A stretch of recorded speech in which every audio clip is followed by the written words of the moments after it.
Hello and welcome, and I am Raziel, and today I want to talk about the Vanguard boxes for the Age of Sigmar and whether or not they are compatible with your old world army. Now I'm going to go through all the Vanguard boxes from start to finish, and I'm going to compare them to the armies inside the Ravening Hordes books. It's going to start with Knights Goblins, going to end with Tomb Kings, go from the full book, and see whether or not the boxes are compatible or not, and if they're legal or not. Now, there are 4 Vanguard boxes I'm going to look at. These are your Gloomspite Gits, these are your Night Goblins, your Slaves to Chaos, obviously Chaos Warriors, your Beasts of Chaos, which are your Beasts of Chaos, and your Osiarch Bone Reapers, which are going to be the Tomb Kings.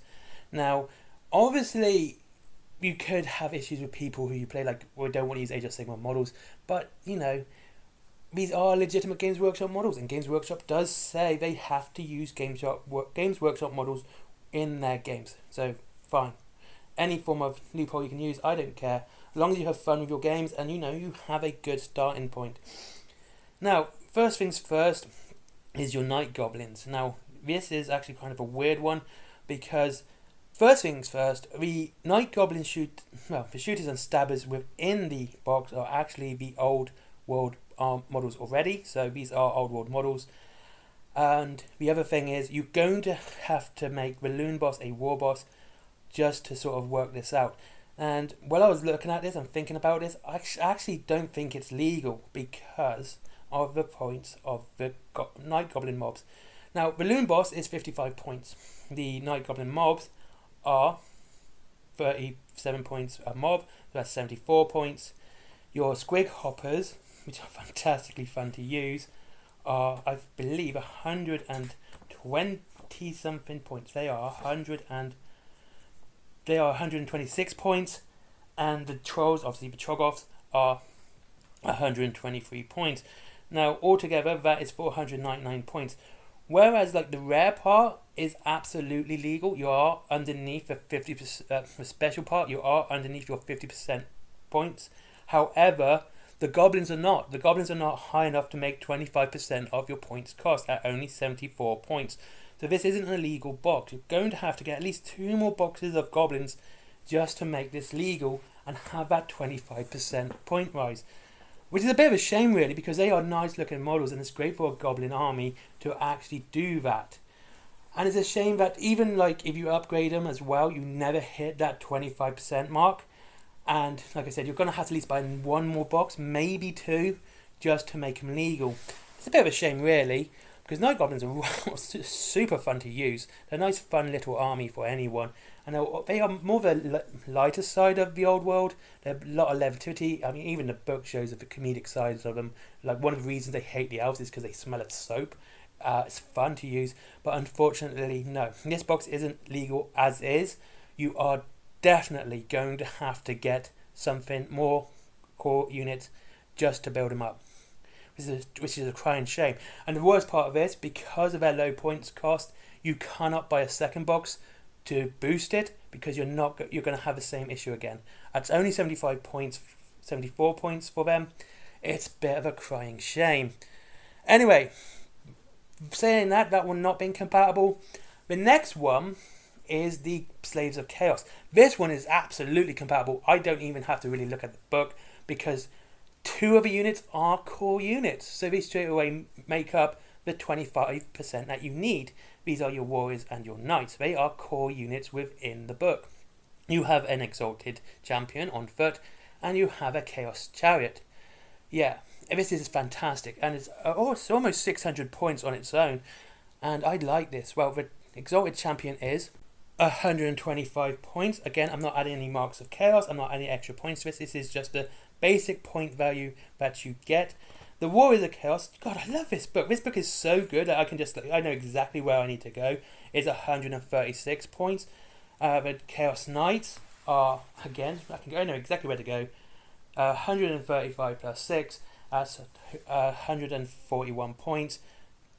So straight away you can see that they make up the 25% even before we add the Chaos Chariot, which is actually quite low point at 110. So yeah, this box is absolutely legal and absolutely compatible with your old world. So if you want to start a Chaos army, the Slaves to Chaos Vanguard box is a great starter box for you. You can use it straight away. Given that it's 2 core units straight away, you can buy many of these boxes to save you money, and therefore give them the marks and everything else you need to afterwards. Absolutely fantastic box. I do like it. And it's also pretty varied as well. Now next is the Beast of Chaos. This is a lot of models in this box. You have your Shaman, 10 Bestigors, 10 Gors, 10 Ungors, and your Dragon Ogres. Now the Shaman, again we'll go up the higher mark here at 150 points. Your Bestigors are pretty high points. These are 138 points for all of them. Gore Hordes are 77 points. And your Ungor Horde is 57 points. Now the problem with this box is of course those Dragon Ogres. Dragon Ogres are a lot of points. This box comes to about 597 points overall. And yeah, the Dragon Ogres are too high point cost and actually exceed their 25 rare limitation, which is such a shame because it does mean you have to buy something else to make this box legal. I mean, it's a high point box anyway at, like I said, I believe it's 597 points. So you get a decent sized box, but you are going to have to buy something else. And again, buying a second box isn't going to do you any favours because of those Dragon Ogres. And they are, like I said, I love this book because it's so easy to find everything I need straight away. Because I know where everything is. It's so well laid out. I can't really credit this book for being bad for that reason. They are 56 points per piece, so that's 118 plus 7, so that's 125 points. Yeah, such a shame, to be honest with you. They make up more than they can. I mean, you could just bring them down, like have 1 or 2, because you don't actually have to use all 3 and make it legal, but you do need to do that. So yeah, you're going to have to buy something else. The Tomb Kings. Now this one's a bit of a weird one because of that nice big model you get with it. The Govissa Harvester. Now honestly, I don't know what I could proxy this as. It's too small to be a War Sphinx or a Necrosphinx. It's definitely not going to be a giant or a dragon or anything. I have no idea what to use this as. And that has been a real issue for me because it's kind of weird not to know what I can use that as. I'm not even with converting really. I mean, maybe an Ushabati, but you need 3 of those. Or a Bone Giant. But yeah, I can't think of what I can use this as at all. Which is really bad, which is really upsetting really because it's a nice looking box. The Spearmen are fine. Even your Necrosphere, your big boss, he can be easily used as a Tomb King priest, but the horse and like you got the horsemen and the spearmen, they're fine. Like, and given that those 2 are both, I believe, are both core units, means there's not. The problem is getting this box is you're going to have a model which you can't use straight away. Yeah, like the warriors and horsemen are both core units, so that's not an issue.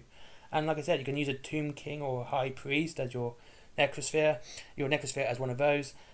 But that's the one that gets me. So I want to say it's compatible, but it's not worth it because you're not going to be saving any real money with it. You're going to have a model you can't use, and so it's not really compatible, but you do get 2 units you can use. And I'm kind of just saying, if you can, just get the big box on its own because that's straight away usable. So it looks like only one of the Vanguard boxes for Age of Sigmar is legal off the bat. The other boxes can be built upon to make them legal, such as a Night Goblin for Gloomspit Gits for the Night Goblins and your Beastmen. You have to build up to use those.